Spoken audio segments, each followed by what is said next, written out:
Yo, it's your boy S.B.R. No, Topp Tee official.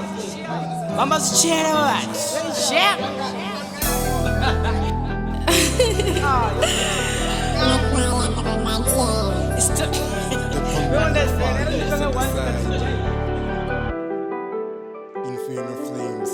Bamba Zwitshele abakunyaka zanu zichina. Bamba Zwitshele muromo pezi ndubalabala. Bamba Zwitshele abaye kule asikoba kwa. Bamba Zwitshele abadivise kama pungo anga. Abijengisa dulu babibote na chitugu ulowa nabo makuru bewa anina zitugu namwana nyamba tishabi you see me as a guy bari mafola tifari na style tichidari.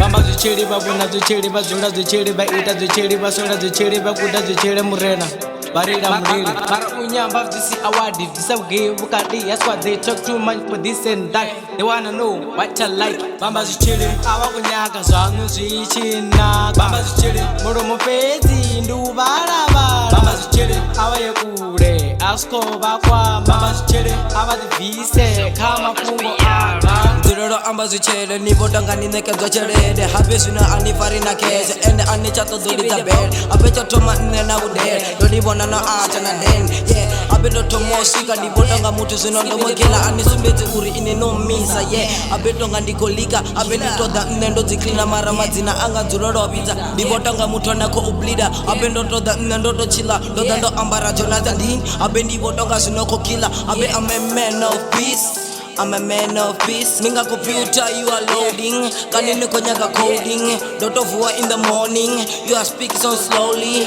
Kani ine you are logging. Happen now that I'm recording. Bamba Zwitshele abakunyaka zanu zichina. Bamba Zwitshele muromo pezi ndubalabala. Bamba Zwitshele abaye kule asikoba kwa. Bamba Zwitshele abadivise kama pungo anga.